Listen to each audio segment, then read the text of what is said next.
Alongside his academic journey, Sir Anwar has gained hands-on experience as a research assistant working within the food safety and the domain as an R&D chemist, as the quality control officer, giving him a well-rounded perspective on both research and industry practice. He is also a freelancer, content creator, scientific writer for translating the complex research into the incredible, easy to understand writing. Sir, this is really a huge achievement for us.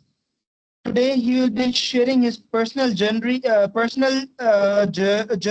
the practical insights on the topic study in Japan, whether from the scholarship, admission to the student's life.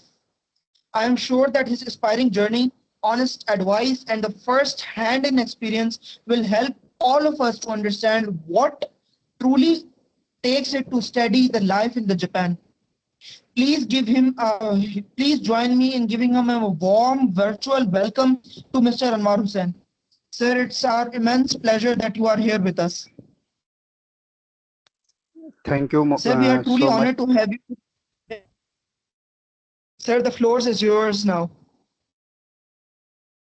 Thank you so much तहा भाई। उसके बाद मैं तमाम students का भी शुक्रगुजार हूँ कि जिन्होंने वक्त निकाल के यहाँ पर आए और अपने जो ड्रीम्स हैं उनको फुलफिल करने के लिए इस सेशन को ज्वाइन किया है। साथ साथ में जो स्कॉलरशिप ब्रिज सोसाइटी है उसके तमाम मेंबर्स का भी शुक्रगुजार हूँ जिन्होंने मुझे इनवाइट किया और मैं अपना जो तजर्बा है वो तमाम जो एस्पेरेंट्स हैं, स्कॉलरशिप सीकर्स हैं, उनको शेयर कर सकूं। सर, आवाज़ क्लियर आ रही है मेरी? जी सर, बिल्कुल क्लियर है। You can begin. तो तहा भाई का मैं दोबारा मशकूर हूँ कि उन्होंने बड़ा अच्छा इंट्रोडक्शन दिया मेरा। तो अब अपना इंट्रोडक्शन देने की मुझे मेरे ख्याल में ज़रूरत नहीं है, तो मैं सीधा मुद्दे पे आता हूँ। तो सबसे पहले मैंने कुछ थोड़ी बहुत प्रेजेंटेशन बनाई है, कोशिश करता हूँ कि उसको बता दूँ, उसके ज़रिए थोड़ा बहुत मैं आप लोगों से जो मैक्स स्कॉलरशिप है उसके रिलेटेड थोड़ा गाइड करूँ। उसके बाद फिर हम कोशिश करेंगे कि स्टूडेंट्स के क्वेश्चन ले लें। तो जिनके जो भी क्वेश्चंस हैं वो अभी से नोट करके रखें। लास्ट में आप लोगों को टाइम दिया जाएगा और हर किसी का जो डाउट है उसको क्लियर करने की कोशिश की जाएगी। तो ने जो मैक्स स्कॉलरशिप है, असल में ये जापान की तरफ से जो इंटरनेशनल स्टूडेंट्स हैं उनके लिए एक प्रेस्टिजियस स्कॉलरशिप्स है या एक बेहतरीन अपॉर्चुनिटी है। लेकिन इसमें दो ट्रैक्स हैं, एक एम्बेसी ट्रैक होता है, दूसरा यूनिवर्सिटी ट्रैक। ठीक है, तो एम्बेसी ट्रैक जो कि मई जून में ओपन होते हैं, इसके एप्लीकेशंस क्लोज है, अभी तो क्लोज हो गए हैं इस साल, वो 2027 में ही ओपन होंगे अब।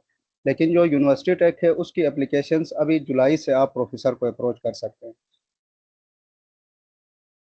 तो अब मैं आप लोगों से स्लाइड शेयर करता हूँ।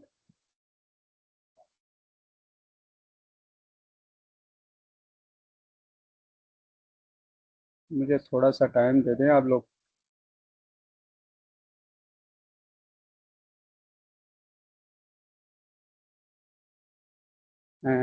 सर, स्लाइड शो हो रही है? जी हो रही है। जी सर, बिल्कुल हो रही है।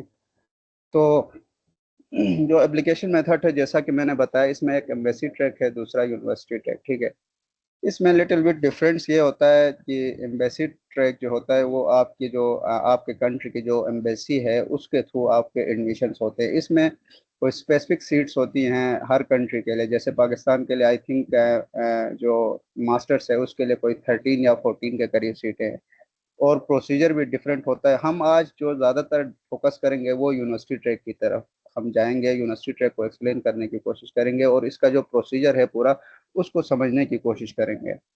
तो यूनिवर्सिटी ट्रैक में सबसे पहले आपने ये करना होता है कि जो चलें एलिजिबिलिटी की तरफ आते हैं पहले ना। तो एलिजिबिलिटी इसमें जो मैक्स स्कॉलरशिप है वो बैचलर्स के लिए भी ऑफर की जाती है, मास्टर्स के लिए भी और पीएचडी के लिए भी। तो इसमें जो एज क्राइटेरिया है वो 25 ईयर है बैचलर के लिए, और मास्टर्स के लिए जो है वो 30 ईयर है। और जो पीएचडी के लिए है वो 35 ईयर है।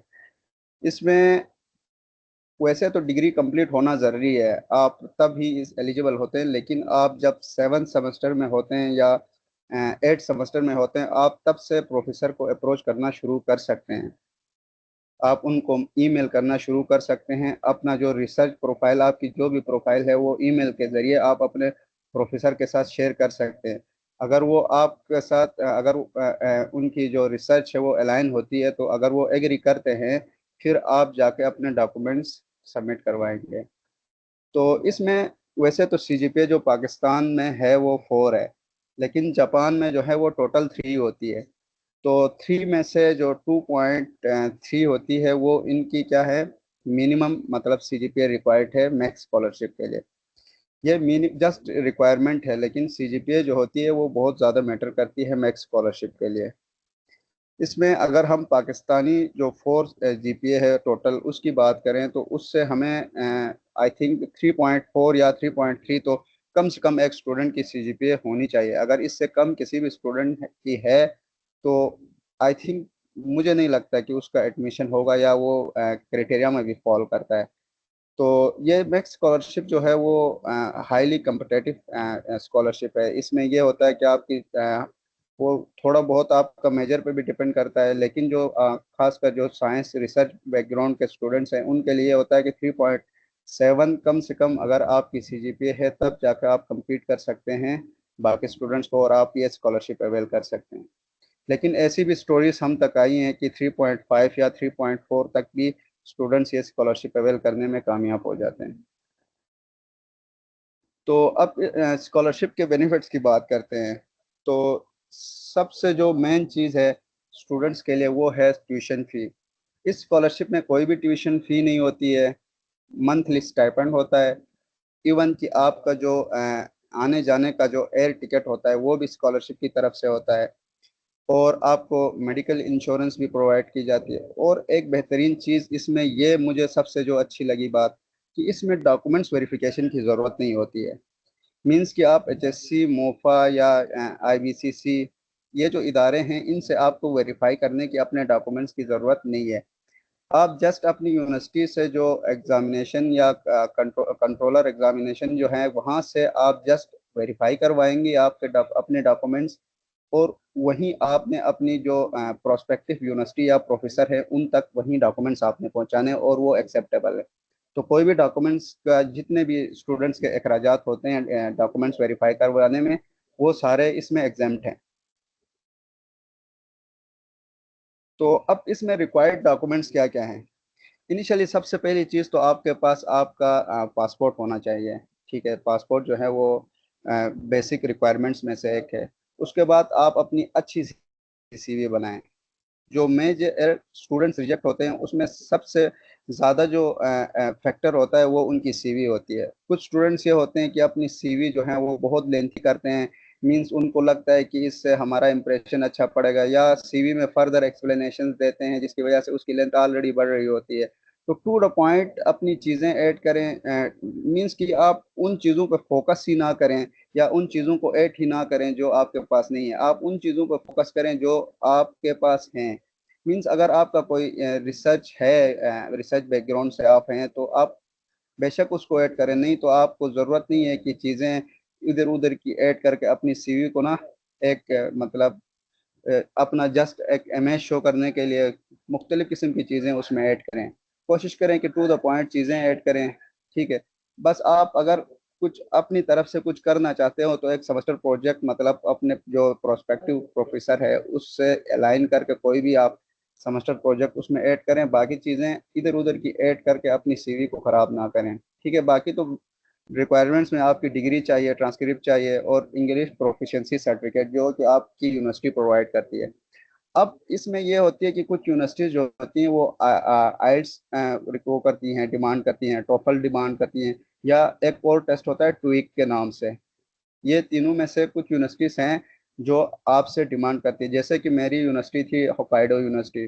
ठीक है, तो उन्होंने मुझसे इन तीनों में से एक प्रोफिशिएंसी सर्टिफिकेट डिमांड किया था। तो मैंने ट्विक का दिया था एग्ज़ाम, जो जिसमें मेरे अच्छे मार्क्स आए और मैंने वहीं सबमिट करवाया। तो मेरा हो गया। मींस कि वो डिपेंड करती है यूनिवर्सिटी। कुछ यूनिवर्सिटीज ऐसी भी थी कि जिन्होंने किसी मींस कि इंग्लिश प्रोफिशिएंसी जो सर्टिफिकेट आपकी यूनिवर्सिटी प्रोवाइड करती है उस पे ही स्टूडेंट्स को एडमिशन दिया है। बाकी रिकमेंडेशन लेटर, अब रिकमेंडेशन लेटर जो होता है वो यूनिवर्सिटी में जब आप प्रोफेसर को अप्रोच करते हैं, उसके बाद ये होता है कि जब प्रोफेसर एग्री होता है, आपको कंसेंट देता है कि कंसेंट देता है, उसके बाद आपसे एक रिकमेंडेशन लेटर मांगा जाता है जो कि आपने अपने जो डिपार्टमेंट है उसके डीन से आपने साइन करवाए। मींस कि मैं केमिस्ट्री का था तो मैंने जो फिजिकल साइंसेस के डीन थे उनसे रिकमेंडेशन लेटर लेना है। ठीक है। तो रिकमेंडेशन लेटर अगर वो तो आप लोगों को वेबसाइट से मिल जाएगा बाद में, या जब प्रोफेसर से बात करेंगे वो खुद आप लोगों को टेम्पलेट भी प्रोवाइड करेंगे। अगर टेम्पलेट प्रोवाइड नहीं करते हैं तो भी आप अपनी तरफ से कोई भी रिकमेंडेशन लेटर लिख के आप लोगों ने वो सबमिट करवाना है। बाकी कुछ ऐसी यूनिवर्सिटीज या ग्रेजुएट स्कूल्स हैं जो आपसे मोटिवेशन लेटर मांगती हैं, लेकिन मेजॉरिटी ऑफ जो ग्रेजुएट स्कूल्स या यूनिवर्सिटीज हैं वो आपसे मोटिवेशन लेटर या एसओपी डिमांड नहीं करती हैं। बाकी जो रिसर्च प्रपोजल है वो कंपलसरी है। यहाँ अगर मुझसे पूछे कोई कि जापान में जो एमएक्स स्कॉलरशिप अवेल करने के लिए अगर कोई दो सबसे अहम चीज़ें क्या हैं, तो उसमें से एक रिसर्च प्रपोजल है, दूसरा आपकी सीजीपीए है। अगर आपकी सीजीपीए अच्छी ना भी हो, फिर भी अगर आपका रिसर्च प्रपोजल अच्छा हो ना, तो आई थिंक आपका एडमिशन हो जाता है। क्योंकि जो यूनिवर्सिटी की इवैल्यूएशन होती है, एक आपके सीजीपीए बेस होती है, दूसरा आपका रिसर्च प्रपोजल बेस होती है। तो ये दोनों डॉक्यूमेंट जो हैं वो बहुत ज़्यादा इम्पोर्टेंस हैं। इसके अलावा कुछ और भी डॉक्यूमेंट्स होते हैं जो यूनिवर्सिटी टू यूनिवर्सिटी या graduate school to graduate school vary करते हैं। इसके अलावा बस यही है एप्लीकेशन प्रोसेस सिंपल। आपने प्रोफेसर फाइंड करना है, सबसे अपनी सीवी या डॉक्यूमेंट्स, आपने अपने डॉक्यूमेंट्स क्लियर करने के बाद आपने प्रोफेसर फाइंड करने हैं। अब अक्सर स्टूडेंट्स ये शिकायत करते हैं कि जापान में प्रोफेसर्स को अप्रोच करना या उनकी ईमेल्स नहीं मिलती हमें। तो इसके लिए कुछ हैं तरीक़ेकार ना, कि आपने ये करना है कि सबसे पहले आप यूनिवर्सिटी को देखें, उसके बाद अगर यूनिवर्सिटी के बाद आप ग्रेजुएट स्कूल को देखें कि आपका जो मेजर है वो किस ग्रेजुएट स्कूल के अंडर फॉल करता है। ठीक है। तो उसके बाद अगर आपको वहाँ ग्रेजुएट स्कूल की वेबसाइट से अगर प्रोफेसर्स की ईमेल नहीं मिलती है, तो आपने ये करना है कि जो ग्रेजुएट स्कूल के सबसे बॉटम में आपको एक ईमेल प्रोवाइड की जाती है हर ग्रेजुएट स्कूल में, आपने उनको ईमेल करनी है। ईमेल करके आपने बताना है या उनको अपना थोड़ी बहुत प्रोफाइल बतानी है। बताने के बाद आप उनसे ये रिक्वेस्ट करें कि हमें जो है वो ग्रेजुएट स्कूल्स के जो प्रोफेसर्स हैं उनकी डिटेल शेयर करें। ठीक है। तो वो आपसे शेयर करेंगे। जैसे मैं आपको दिखाता हूँ, ये देखें, जैसे ये एक यूनिवर्सिटी थी। ठीक है, रट्समुकन यूनिवर्सिटी। इसको मैंने, ये देखें, आपको इनका जो इंटरनेशनल जो सेंटर है उसको मैंने मेल की, अपनी थोड़ी बहुत प्रोफाइल सीजीपीए वगैरह, अपनी पब्लिकेशन मैंने मेंशन की, अपना करंट वर्क थोड़ा बताया, और मैंने उनसे ये रिक्वेस्ट की कि सर जो आपकी वॉइस थोड़ी बहुत इंटरप्ट हो गई है। अब सही है सर? जी जी ठीक जी है। जी अब थोड़ी सी क्लियर है। आवाज आवाज आ रही है सर? जी जी आ रही है, आप कंटिन्यू करें। अच्छा, मैं कह रहा था कि आप ना देखें, यही ये मैंने आपको एज ए सैंपल जो मैंने पहले किया था, आप इनको सब्जेक्ट लिखें कि inquiry and application for Max university recommended sir scholarship आपने 2014। ईमेल वाली स्क्रीन मेरा नहीं ख्याल शेयर की हुई है, एक दफ़ा ये कंफर्म कर लें, क्योंकि अभी हमें अच्छा। स्लाइड्स ही शो हो रही हैं। आप अच्छा, ईमेल मतलब पूरी स्क्रीन शेयर नहीं होती इससे? आपने मेरे ख्याल से अभी वो सिलेक्ट किया होगा, तो आप वो चेंज करके दोबारा से ट्राई करें, वो हो जाएगा। अच्छा, चलें, माजरत।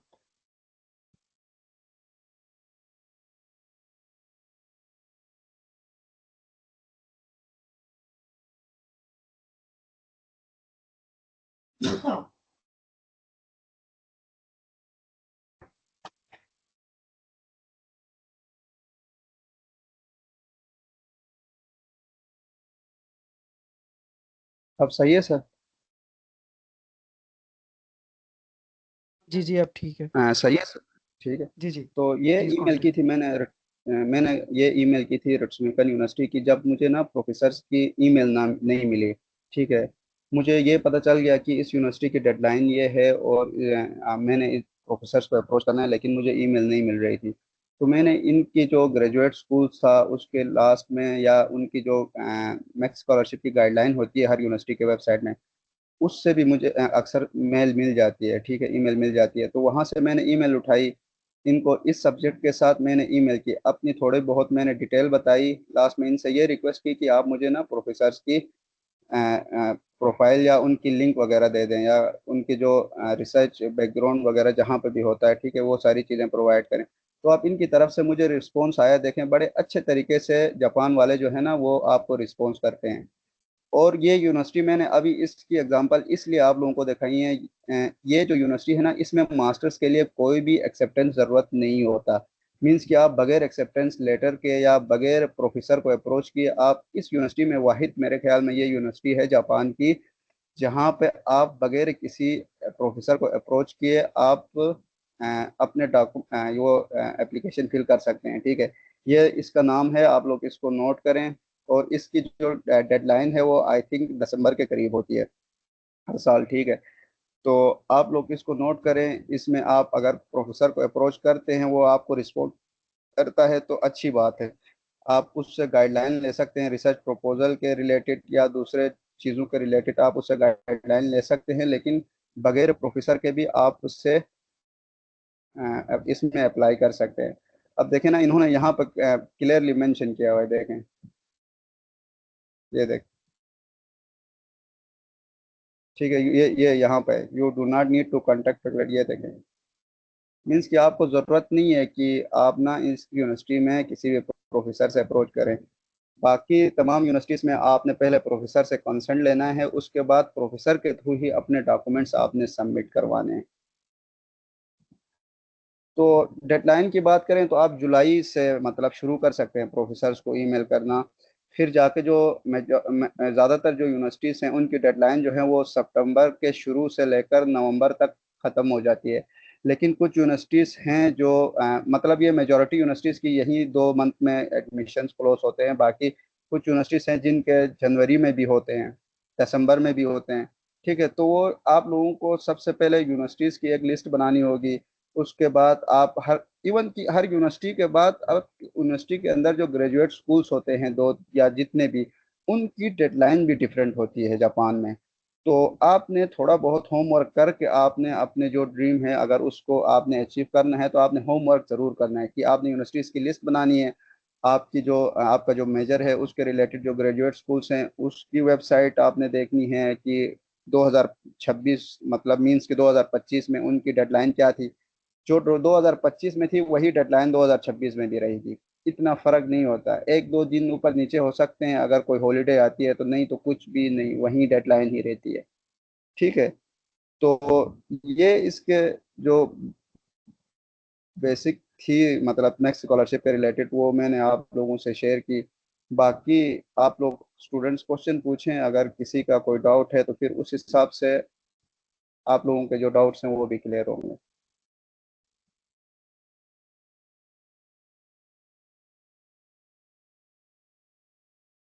जी sir.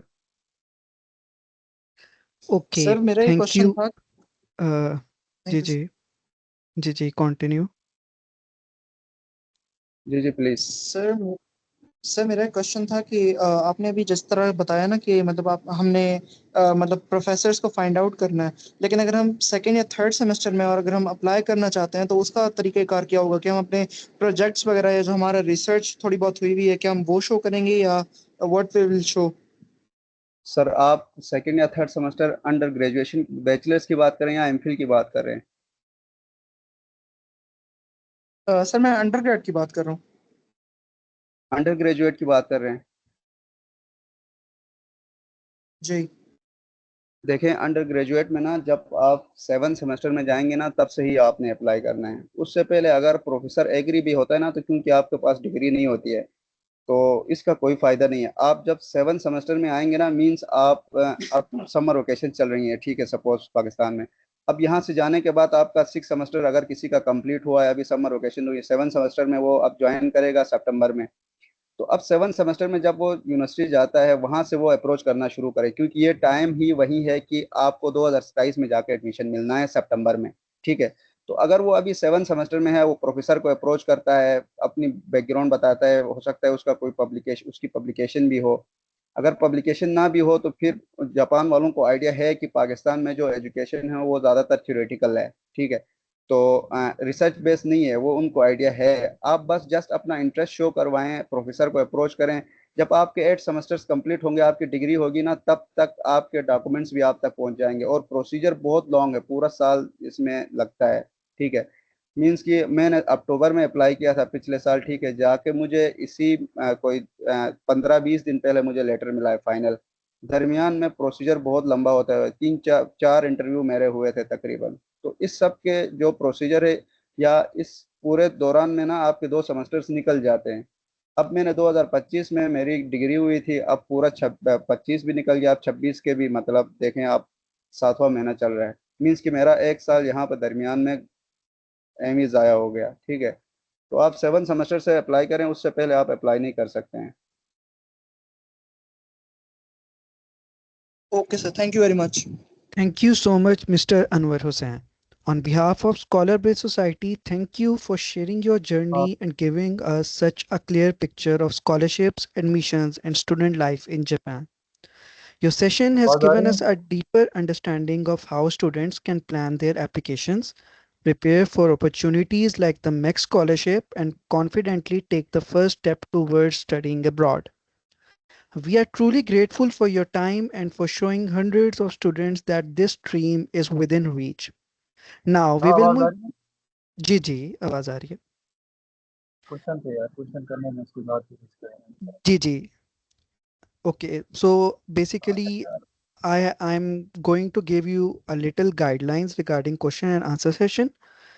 Participants who would like to ask a question may either raise their hand on Microsoft Teams or write their questions in the chat box.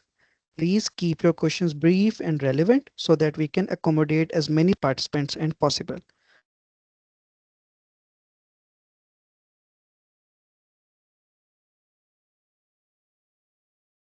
जानवर भी मेरा क्वेश्चन ये था कि मतलब कि जो बच्चा 7 सेमेस्टर में है तो सर आवाज़ उनके क्लियर नहीं है आपकी। अभी आ रही है। जी जी। तो मैं ये क्वेश्चन पूछ रहा था कि अभी मतलब कि रिसेंटली जो इनकी डेडलाइन खत्म हो गई यूनिवर्सिटी के थ्रू उन्होंने अप्लाई करना होता है। अब जो बच्चे 7 सेमेस्टर में, जिनका 7 सेमेस्टर अभी एंड हुआ है, अभी उन्होंने 8वें सेमेस्टर को कंटिन्यू करना है, तो क्योंकि उनको उनके पास ट्रांसक्रिप्ट नहीं होगी, तो जब वो अप्लाई कर रहे होंगे तो फिर किस बेस पे करेंगे? तो ये उनकी रिक्वायरमेंट होती है कि जैसे ट्रांसक्रिप्ट हो या फिर स्टार्टस में अ, सेमेस्टर जो रिकॉर्ड ठीक है। वो भी। देखें सर, आपकी आवाज़ सही नहीं थी, लेकिन मैं थोड़ा बहुत आपके क्वेश्चन को अंडरस्टैंड कर गया, तो मैं कोशिश करता हूँ कि आपका क्वेश्चन वही था शायद, मैं आंसर देने की।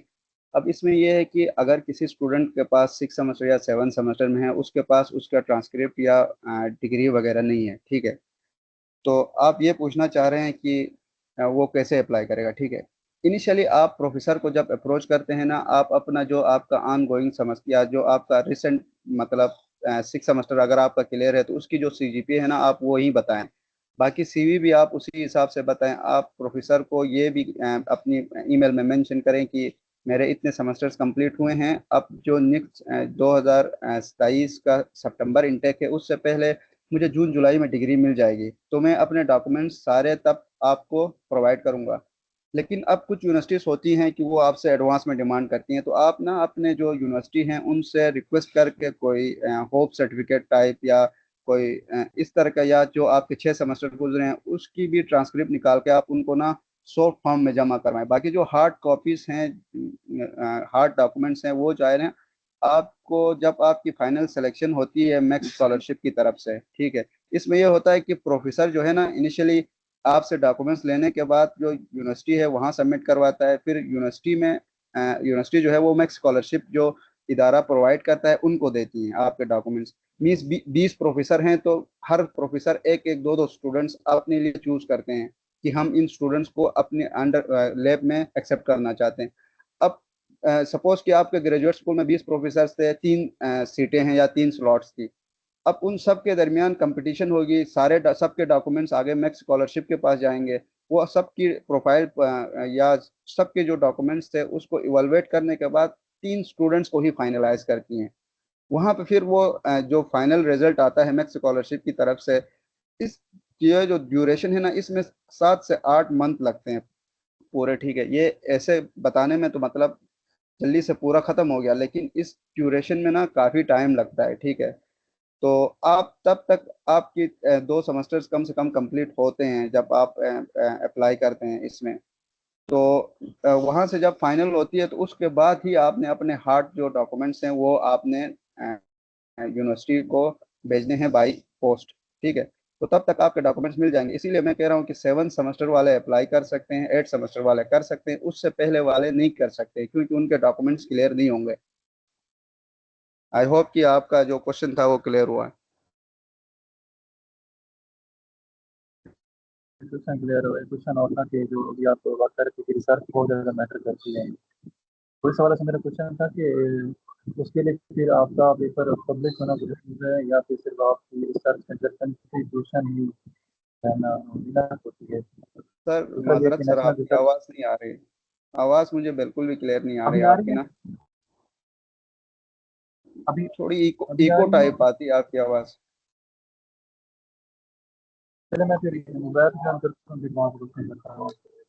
आप कोशिश करें क्वेश्चन लिख ले, फिर चैट पे ना लिख के भेज। सर चैट के अंदर और भी कुछ लोगों ने क्वेश्चंस पूछे हुए हैं, मैं आपके लिए पढ़ देता हूँ। तो तैयबा ने पूछा हुआ है, respected sir, I have done a review project but it haven't been published yet, should we mention it in CV? जी जी, आप ऐसा करें ना, इसमें आपका जो रिव्यू आर्टिकल है उसका टाइटल सीवी में मेंशन करें, लेकिन नीचे सबमिशन के बाद आपने ये लिखना है कि आपका जो मेनू स्क्रिप्ट है वो सबमिटेड। अगर किसी जर्नल में वो सबमिट हुआ है तो आप सबमिटेड लिखें, ना भी हुआ है तो फिर आपको इस ये ऐसा करें कि ये जो रिव्यू आर्टिकल है इसको सेमेस्टर प्रोजेक्ट के नाम से ना आप मेंशन करें। आप अगर पब्लिश नहीं होता है तो फिर आप अपने प्रोफेसर को ये कह सकते हैं कि सर ये यूनिवर्सिटी की हमारे जो यूनिवर्सिटी का इंटरनल डिपार्टमेंट था उसकी रिक्वायरमेंट थी, वहाँ पर हमने ये प्रोजेक्ट किया था। तो फिर वो आपसे इसका जो स्क्रिप्ट है वो भी नहीं मांगेगा। तो लेकिन आपकी सीवी में फिर या आपका जो रिसर्च बैकग्राउंड है उसमें ये चीज़ एक फ्रूटफुल होता है, या प्रोफेसर के उसमें अच्छा इमेज शो होता है आपका। आप कर सकती हैं। सर उन्होंने एक और सवाल भी नीचे पूछा हुआ है, respected sir, do having 2 year gap after graduation has any impact on scholarship? नहीं नहीं, बिल्कुल भी नहीं। आप ना यहाँ पे इन्होंने, मैंने पहले भी बताया कि एज लिमिट है कि 30 ईयर्स आपके हों, उससे कम होना तो आप अप्लाई कर सकते हैं। अगर आपका 2 ईयर गैप हो और वर्क एक्सपीरियंस हो तो तब तो आप ना, इसमें एक और स्कॉलरशिप है, Asian development bank scholarship, Japan की ही है, आप उसके लिए भी एलिजिबल हैं, तो आप उसके लिए भी अप्लाई कर सकती हैं। प्रोसीजर उसका भी वही है कि आप प्रोफेसर को अप्रोच करें, आप मैक्स स्कॉलरशिप के साथ साथ उसको ये भी कहें कि मैं एशियन डेवलपमेंट बैंक के लिए भी अप्लाई करना चाहती हूँ, तो आप चाहता हूँ या जो भी है, तो आप दोनों के लिए अप्लाई कर सकते हैं एक ही प्रोफेसर के थ्रू।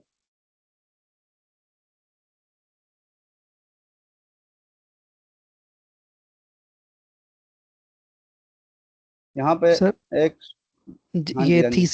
थीसिस से रिलेटेड भी सवाल है, चैट के अंदर ही लोग सारे लिख रहे हैं, तो आप उधर से देख के बताते जाएं। सर देखें, यहाँ पे इन्होंने पूछा है कि thesis publication is important for this scholarship. देखें, एक चीज होती है रिक्वायरमेंट, स्कॉलरशिप की रिक्वायरमेंट में कोई भी आपकी पब्लिकेशन नहीं है। वैसे मेरी पब्लिकेशन थी, लेकिन जो जिस प्रोफेसर के साथ मेरी या जिस प्रोफेसर ने मुझे एक्सेप्ट किया है उसका और मेरा रिसर्च बिल्कुल ही अलाइन नहीं करता था, इसलिए मैंने अपनी सीवी में भी अपनी पब्लिकेशन मेंशन नहीं की थी और ईमेल में भी नहीं की थी। तो इवन जब लास्ट में फाइनल जो यूनिवर्सिटी का एंट्रेंस एग्जाम हो रहा था तब इंटरव्यू हुआ तो मैंने गलती से बता दिया कि मेरी एक पब्लिकेशन है, तो प्रोफेसर तब हैरान हुए, कह रहे थे कि आपकी पब्लिकेशन है, आपने बताया भी नहीं। फिर मैंने तब वहाँ प्रोफेसर को बताया कि सर वो अलाइन नहीं थी आपसे, मैंने इसलिए नहीं बताया, आपको इसलिए नहीं बताया। तो फिर प्रोफेसर ने कुछ भी नहीं कहा। मीन्स कि ये कंसेप्ट ना रखें कि आपकी पब्लिकेशन हो तभी आपको स्कॉलरशिप मिलती है। ये चीज़ें मैटर करती हैं, ये नहीं है कि इनसे आपकी प्रोफाइल भी स्ट्रांग बनती है, ठीक है। आपका एक अच्छा इमेज भी जाता है कि प्रोफेसर को लगेगा कि बच्चे को रिसर्च वगैरह आता है, ठीक है। लेकिन बगैर रिसर्च के पब्लिकेशन के भी आपका एडमिशन हो जाता है, जिसकी मिसाल मैं ही हूँ। ठीक है, तो हो जाता है।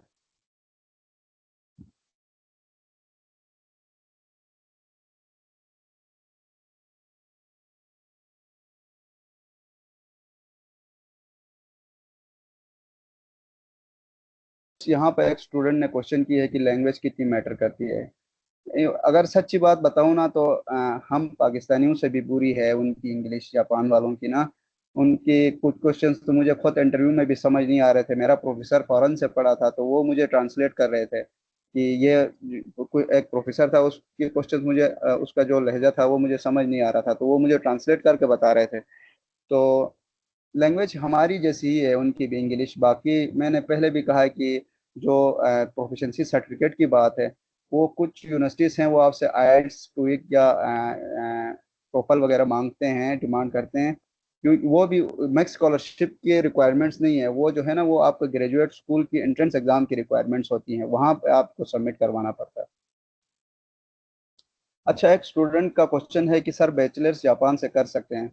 जी जी, आप बैचलर्स जापान से कर सकते हैं, लेकिन इसके रिलेटेड मेरे पास ज़्यादा इन्फॉर्मेशन नहीं है कि कितने स्कोर चाहिए, कितने मार्क्स चाहिए।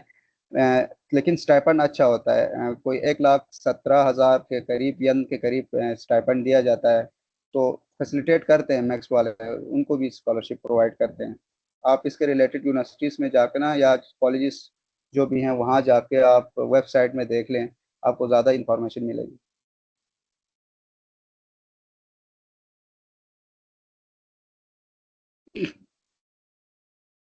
ये एक क्वेश्चन मुझे नहीं समझ आ रही। तस्नीमुल हसन ने की है कि इस N5432 is mandatory for masters और पीएचडी।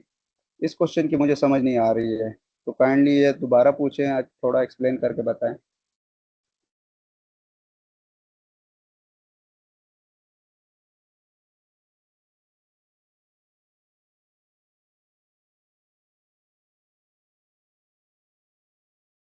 देखें, इंटरव्यू में जो है ना, यहाँ पे एक स्टूडेंट ने क्वेश्चन किया है कि आपके सॉफ्ट स्किल्स के बारे में कितने क्वेश्चन, आप क्वेश्चन पूछते हैं कि नहीं। सीवी में जो भी चीज़ आप पुट करेंगे ना, आपके उसके रिलेटेड क्वेश्चंस हो सकते हैं। ये आप नहीं कह सकते कि आपको उसके रिलेटेड क्वेश्चन नहीं होगा। ठीक है, अगर आप कोई चीज़ सीवी में ऐड करते हैं, चाहे वो सॉफ्ट स्किल्स के रिलेटेड हो, आप कोई सेमिनार के रिलेटेड हो, आप कोई सर्टिफिकेट्स वगैरह ऐड करते हैं, तो आपसे क्वेश्चंस पूछ सकते हैं, पॉसिबिलिटीज हैं। अच्छा, एक स्टूडेंट का क्वेश्चन है कि कोई वेबसाइट है जिससे यूनिवर्सिटी की लिस्ट हमें जो मैक्स स्कॉलरशिप प्रोवाइड करती है वो मिल जाए। मेरे पास लिस्ट थी, लेकिन मैं अब कैसे प्रोवाइड करूं स्टूडेंट्स को ये मुझे नहीं आता। लेकिन इसमें यह है कि आप ना गूगल कर सकते हैं, कि वहाँ पर सिंपल आप गूगल या चैट जीपीटी को प्रॉम्प्ट दे दें कि जापान की वो यूनिवर्सिटी जो मैक्स स्कॉलरशिप प्रोवाइड करती हैं, तो वो आपको यूनिवर्सिटीज़ की लिस्ट प्रोवाइड करेगी। फिर आप उस हिसाब से अपना ग्रेजुएट स्कूल देखें और उस हिसाब से आप अप्लाई करें। अच्छा, कुछ ग्रेजुएट स्कूल्स या कुछ यूनिवर्सिटीज ऐसी होती हैं जो मैक्स स्कॉलरशिप तो ऑफर करती हैं, लेकिन जो वो जो है ना जैपनीज उसमें करते हैं, उसके जो कोर्सेज होते हैं वो जैपनीज में होते हैं, वो इंग्लिश में ऑफर नहीं करते हैं। ये भी इशू आ रहा है।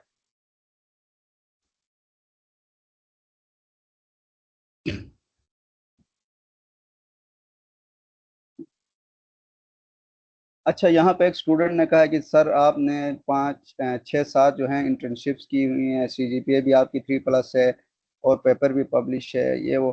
ठीक है, देखे ना बात क्या है पता है, मेरी प्रोफाइल से भी स्ट्रॉन्ग थे, मेरे कुछ क्लास फेलोज थे। ठीक है, उनकी इंटर्नशिप्स भी अच्छी थी, रिसर्च पेपर्स भी 2 2 3 3 पब्लिश थे। ठीक है, इसके अलावा सेमिनार्स भी उन्होंने अच्छे खासे इंटरनेशनल सेमिनार से उनके पास सर्टिफिकेट थे। लेकिन इनिशियली प्रोफेसर उनको मिल गए, लेकिन आगे मैक्स स्कॉलरशिप से उनको रिजेक्शन आ गई। मेरी यूनिवर्सिटी, मेरे ग्रेजुएट स्कूल में ही हम सब ने साथ ही किया था। मैंने उनको भी जो जब एडवर्टीजमेंट आई थी उसकी यूनिवर्सिटी की, मैंने उन सब से शेयर की थी, सब ने अप्लाई किया था। हमने 3 4 को हमें प्रोफेसर मिले थे, लेकिन फाइनल सिलेक्शन शुरू मेरी हो गई।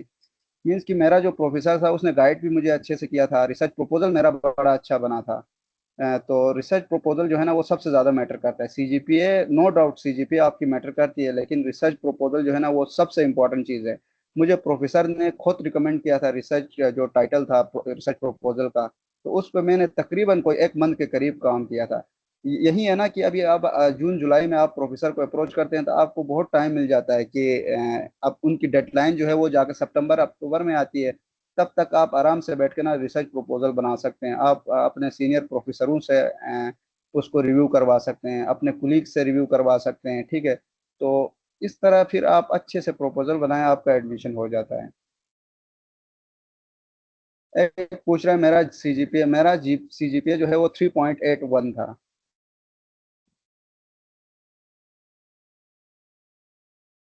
अच्छा, एक स्टूडेंट पूछ रहे हैं कि जापानीज लैंग्वेज मैंडेटरी है कि नहीं। देखें, अगर आपके पास जापानीज लैंग्वेज है ना तो फिर तो आपके लिए बेनिफिट है कि आपको एडमिशन मिलने के ज़्यादा चांसेस हैं। लेकिन वो मैंडेटरी नहीं है, आपको इंग्लिश उस पर ही हो जाते हैं, इंग्लिश बेस ही एडमिशन हो जाते हैं। अब कुछ लोग कंफ्यूज कर जाते हैं शायद। अब चाइना में ये होता है ना कि 3 साल की होती है मास्टर्स की जो डिग्री होती है ना, उसमें 1 साल जो है वो चाइनीज पढ़ाते हैं। जापान में ये है कि आप 2 साल में ही आपको डिग्री दे देते हैं। वो वहाँ पर सीधा आप गए, इंग्लिश मीडियम ही आपने पढ़ना है, आपका रिसर्च सारा इंग्लिश में होगा, ठीक है। सारे इंटरनेशनल स्टूडेंट्स आपकी लैब में भी इंटरनेशनल स्टूडेंट्स ही होते हैं, तो लैंग्वेज का इशू नहीं होता, जापानीज सीखने की जरूरत नहीं है।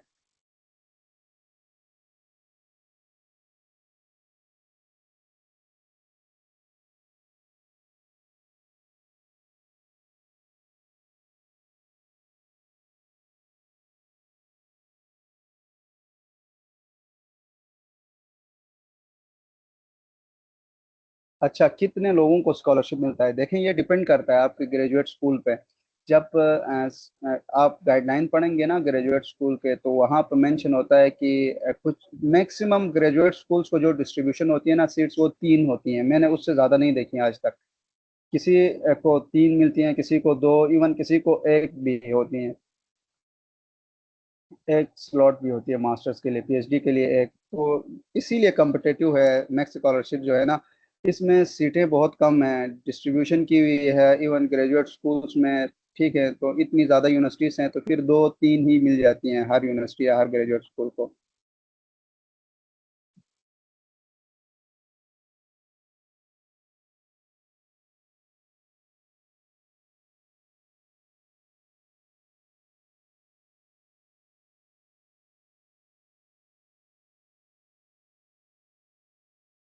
अच्छा, जापान के डेडलाइन के बारे में शायद एक स्टूडेंट ने पूछा है। मैंने कहा था कि डेडलाइन जो है ना वो वेरी करती है यूनिवर्सिटी, इवन यूनिवर्सिटी के अंदर जो ग्रेजुएट स्कूल्स होते हैं वहाँ पे, ठीक है।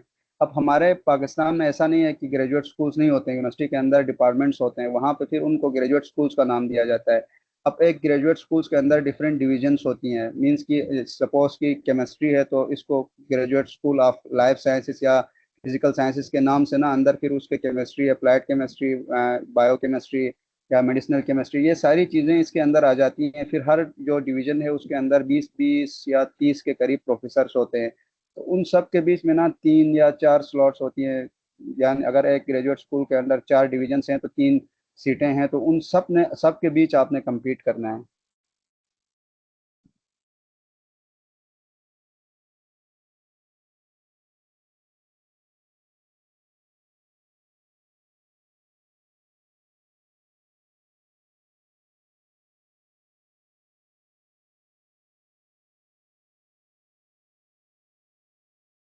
एडमिशन्स जो है ना उसकी एक्सेल शीट नहीं बनाई मैंने। यहाँ पर एक स्टूडेंट पूछ रहे हैं कि एक्सेल शीट बनाई है तो आप हमसे शेयर करें। मैंने कोई एक्सेल शीट नहीं बनाई। मैंने बहुत ज़्यादा रिस्क लिया था। मैंने होक्काइडो यूनिवर्सिटी के अलावा ना, मुझे टोटल कोई 7 या 8 के करीब प्रोफेसर्स एक्सेप्ट कर चुके थे। लेकिन जब मेरी फाइनल सिलेक्शन हो गई मैक्स स्कॉलरशिप की तरफ से, तो फिर एक दो सीनियर से मैंने उनसे पूछा, तो वो कह रहे थे कि अगर मैक्स स्कॉलरशिप से आपकी सिलेक्शन होती है तो उसके बाद जो एंट्रेंस एग्ज़ाम होता है यूनिवर्सिटी का, वो जस्ट फॉर्मेलिटी होता है। तो इस वजह से मैंने फिर बाकी जो सबको जो है वो रिफ्यूज़ किया, लेकिन मैंने कोई प्रॉपर लिस्ट नहीं बनाई।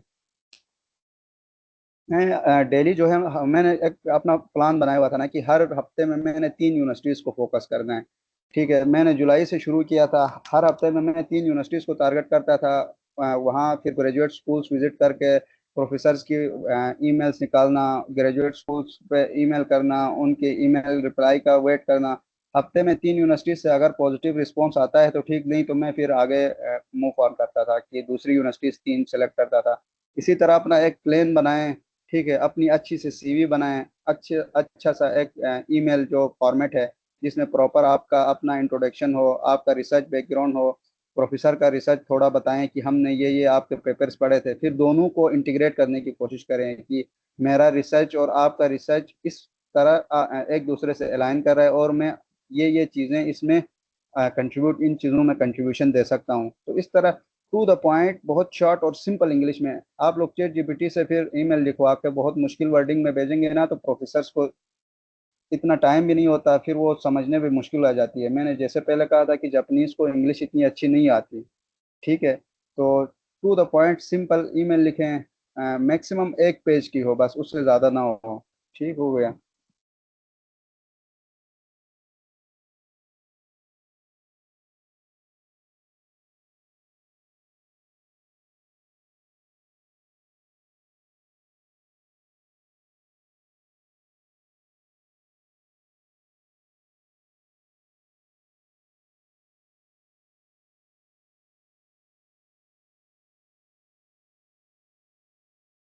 अच्छा, यहाँ पे आप अपनी रिसर्च के बारे में थोड़ा बताएं। मेरा रिसर्च ये था ना कि देखें, मुझे ना जब मैंने एडमिशन लिया यूनिवर्सिटी में, मैंने तब ही सोचा हुआ था कि मैंने स्कॉलरशिप लेना है, क्योंकि मेरी फैमिली या जो रिसर्च वो है कि उसमें यही है कि स्कॉलरशिप लेते हैं, ठीक है। तो मुझे आइडिया था कि पब्लिकेशन थोड़ी बहुत मैटर करती है। मैं वॉलंटियर गया था, वॉलंटियर जाके प्रोफेसर से रिक्वेस्ट की, जाके अपने पैसों से फिर मैंने पब्लिकेशन की है। केमिकल्स भी हम खुद परचेज करते थे, ठीक है। फिर प्रोफेसर के साथ काम करके एंड में जाके पब्लिकेशन हुई, Q1 जर्नल में हुई थी, 8.5 इम्पैक्ट फैक्टर था, ठीक है। तो रिसर्च के जो टूल्स वगैरह थे, करेक्टराइजेशन थी, वो सारी चीज़ें भी सीखने को भी मिला, बहुत कुछ मिला। लेकिन यूनिवर्सिटीज, आप सही कह रहे हैं कि पाकिस्तान में जो है ना, वो ऐसा कोई रिसर्च होता नहीं है। इवन बस जिस सिंपल कोई थीसिस वगैरह या फाइनल प्रोजेक्ट वगैरह करवाते हैं लास्ट सेमेस्टर में।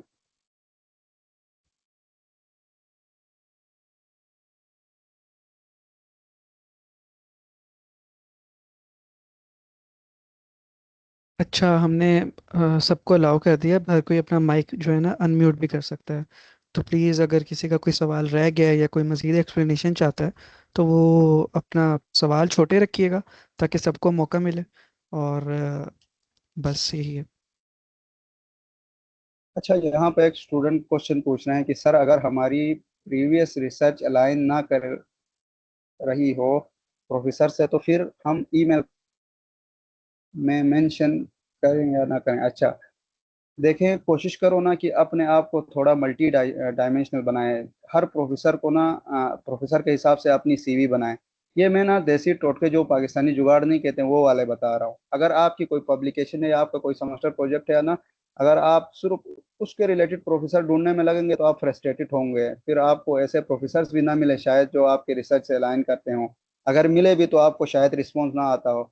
तो आप इसलिए कोशिश करें कि जो आप सपोज मेरा केमिस्ट्री है तो मैं केमिस्ट्री के जो ग्रेजुएट स्कूल या डिपार्टमेंट है उसमें चला जाता हूँ। वहाँ पे ऑर्गेनिक के भी होते हैं, इनऑर्गेनिक के भी होते हैं, फिजिकल के भी होते हैं। हर किसी का फिर डिफरेंट रिसर्च थीम होता है, ठीक है। मैं रिसर्च थीम को देखता हूँ, उस हिसाब से अपनी सीवी बनाता हूँ, ठीक है। उस हिसाब से ईमेल लिखता हूँ। मीन्स कि अगर मैं कोई एक अजीब सी बात कर रहा हूँ, मैं शायद करनी भी चाहिए कि नहीं प्रोफेशनली, लेकिन मैंने कुछ प्रोफेसर्स को ऐसे भी ईमेल की थी ना कि मैंने फैब्रिकेटेड से एक दो टाइटल्स भी लिखे थे सेमेस्टर प्रोजेक्ट के नाम से। मींस मैं उनको ये लिख रहा था कि सेमेस्टर प्रोजेक्ट हेडिंग दे दी सीवी में, ठीक है, और मैं कहता कि मैंने ये काम किया है। तो एक दो को मैंने इंटरव्यू भी दिया। बाद में उन्होंने मुझसे सेमेस्टर प्रोजेक्ट के बारे में पूछा तो मैंने थोड़ा बहुत लिटरेचर पढ़ के उनको इंटरव्यू में सेटिस्फाई करवाया। उन्होंने मुझसे उसकी डॉक्यूमेंट, कोई डॉक्यूमेंट फॉर्म में मांगा नहीं और मैंने प्रोवाइड भी नहीं किया। तो मीन्स कि आप अपने आप को कोशिश करें कि किसी न किसी तरीके से ना प्रोफेसर के साथ खुद को अलाइन करने की कोशिश करें और उनको सेटिस्फाई करवाएं बस इंटरव्यू में।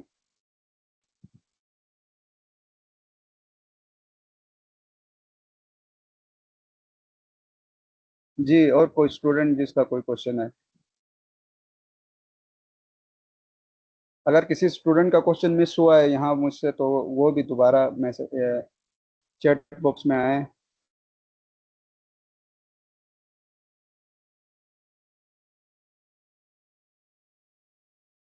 7 मिनट रह गए हैं मेरे ख्याल में, तो अगर क्वेश्चन है तो अभी भी पूछ सकते हैं आप लोग।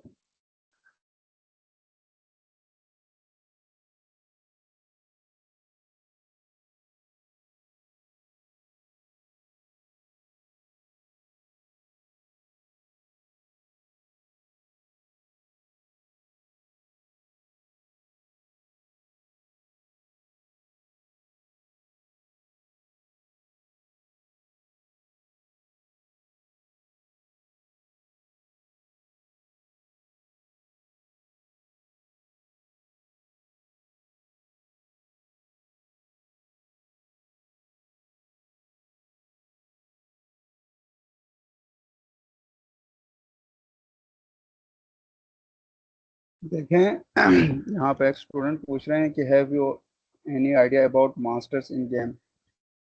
अब मुझे सिर्फ अपने मेजर के रिलेटेड एक्सपीरियंस है या आइडिया है, बाकी जो है ना आप अपना जो मेजर है या आपका जो इंटरेस्ट जिस सब्जेक्ट में मास्टर्स करने का है उसके रिलेटेड आपको खुद सर्च करना पड़ेगा यूनिवर्सिटीज़ में, ठीक है। अगर आपको यूनिवर्सिटी की वेबसाइट में नहीं मिलता है तो आप ग्रेजुएट स्कूल को ईमेल करें, आप उनसे पूछें, आपको ना 1-2 दिन में रिप्लाई आ जाता है, 2 दिन भी नहीं लगता, उसी दिन ही रिप्लाई आता है आपको, या अगले दिन ही आ जाता है। तो आप अपने मेजर के रिलेटेड ना आप उनसे ही पूछें। यार ज़रूरी कोई भी चीज़ नहीं है, फाइनल ईयर प्रोजेक्ट जो है ना वो ज़रूरी नहीं है, लेकिन अब देखिए ना आपका वहाँ पे एडमिशन मास्टर्स रिसर्च स्टूडेंट हो रहा है, ठीक है। अब आपका एडमिशन ये एज ए रिसर्च स्टूडेंट हो रहा है तो आप लोगों को ये चीज़ जो है ना वो अफेक्ट करती है प्रोफेसर्स को कि स्टूडेंट्स के पास कोई फाइनल प्रोजेक्ट है या कोई रिव्यू आर्टिकल की पब्लिकेशन है या कोई रिसर्च पेपर की पब्लिकेशन है, तो ये चीज़ें ना फिर प्रोफेसर्स को सोचने में मजबूर करती हैं कि मैं इस स्टूडेंट्स को एक्सेप्ट करूं तो शायद मेरे काम आए, क्योंकि प्रोफेसर जो है ना वो बहुत ज़्यादा इन्वेस्ट करते हैं स्टूडेंट्स पे। ऐसा नहीं है जस्ट उसको एक्सेप्ट किया, चाइना में जैसा होता है कि प्रोफेसर को एक्सेप्टेंस लेटर दे दिया उसके बाद सारा प्रोसेस जो है वो यूनिवर्सिटी के थ्रू होता है। यहाँ पे ये नहीं होता, प्रोफेसर सोच समझ के आपको एक्सेप्ट करते हैं, क्योंकि सारी डॉक्यूमेंटेशन प्रोफेसर ने खुद करनी होती है। आपको दिन में 10-10 मेल्स करते हैं बेचारे की ये चीज़ आपकी सही नहीं है, वो चीज़ सही नहीं है, आपको जो फॉर्म वगैरह हैं मैक्स के वो सारे फिल करवाते हैं, हर चीज़ में गाइडलाइन आपको प्रोवाइड करते हैं। तो वो सारी चीज़ें तब ही करेंगे जब आपकी प्रोफाइल स्ट्रांग हो या आपकी प्रोफाइल अट्रैक्टिव लगे उनको।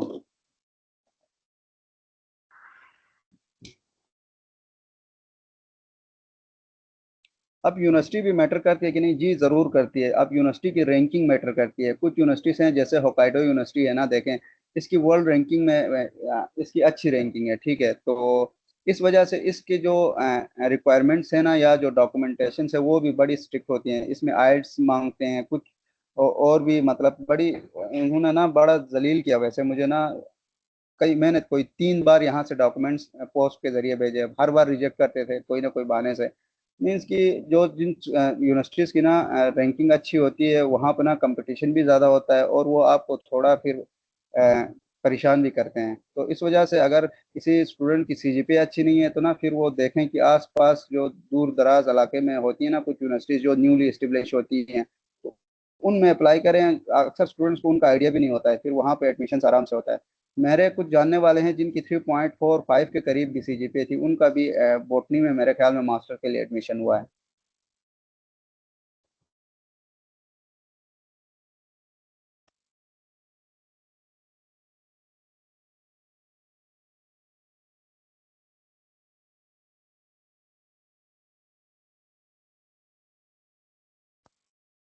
Okay, so I guess this is pretty much it. So let's move towards our final part. As we conclude today's webinar, I would like to extend my heartfelt gratitude to our honorable speaker, Mr. Anwar Hussain, for sharing his journey and motivating us to pursue our academic dreams with confidence. A sincere thank you to all our participants for joining us and making this session interactive and successful. Special appreciation goes to the entire Scholar Society team and all our chapters across Pakistan for their dedication to creating opportunities that empower students through knowledge, mentorship, and global exposure. We hope today's webinar inspires you to dream big, work hard, and take that first step. towards studying in Japan. Thank you for being with us. Jazakallah khair. Thank you, Sir Anwar, for your guidance, and thank you everyone for making this event a successful one. And we Welcome, will sir. be creating more webinars for you regarding different upcoming scholarships. So stay tuned, join our channel, and let's hope this event was beneficial for every one of you. So good luck, best of all.